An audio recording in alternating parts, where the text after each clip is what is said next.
ආයුබෝවන් ඔයාලා හැමෝටම සී කිචන් එකට ආදරෙන් පිළිගන්නවා. අද අපි කරවල තෙල් දාන හැටි බලමු. මම දැන් මේ අරගෙන තියෙන්නේ කෙන්ද කරවල ග්‍රෑම් 200ක්. ඒක හොඳට උණු වතුරේ පොඟවලා සෝදලා අරගෙන තියෙනවා.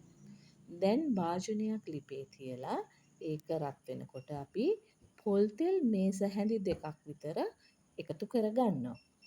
දැන් මේක හොඳට රත් වේගෙන එද්දී අපි මේකට කුරුඳු පොතු, එනසාල්, උළුහාල් ඇට කිහිපයක්, සූදුරු ඇට ටිකක් එකතු කරලා කලවම් කරගන්නවා. ඊළඟට මේ මම දැම්මේ ගොරකා. ගොරකා හොඳට අඹරලා අපි ඒකට එකතු කරනවා. දැන් කරවල කෑලි ටික දාලා හොඳට කලවම් කරනවා. මේක තෙලේ හොඳට බැදගන්න. අඩු තෙල් ප්‍රමාණයකින් අපි මේක හොඳට බදිනවා. දැන් මම මේකට රටලූණු ගෙඩි දෙකක් හීනියට කපලා එකතු කරලා ඒකත් හොඳින් කලවම් කරගන්නවා.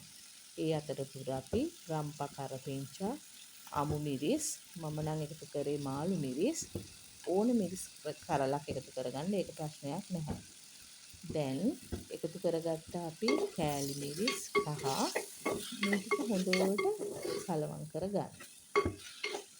මේ විදිහට හොඳින් කලවම් කරගන්නවා අපි දැන්. දැන් මේක හොඳින් වහලා අපි අඩු ගින්දරේ වැඩි වෙලාවක් ඊටේ තියා ගන්නවා. කෙනෙහිට ඇරලා ආයෙත් කලවම් කරලා මේ විදිහට විනාඩි 20ක් විතර කලවම් කර කර බැදෙන්න දෙනවා. මේ තියෙන්නේ මිනිත්තු 25කට විතර පස්සේ කරෝලෙට හරිම සුවඳයි. හොඳ ගානට බැදිලා තියෙනවා. ඕගොල්ලොත් මේක හදලා රස විඳලා බලන්න.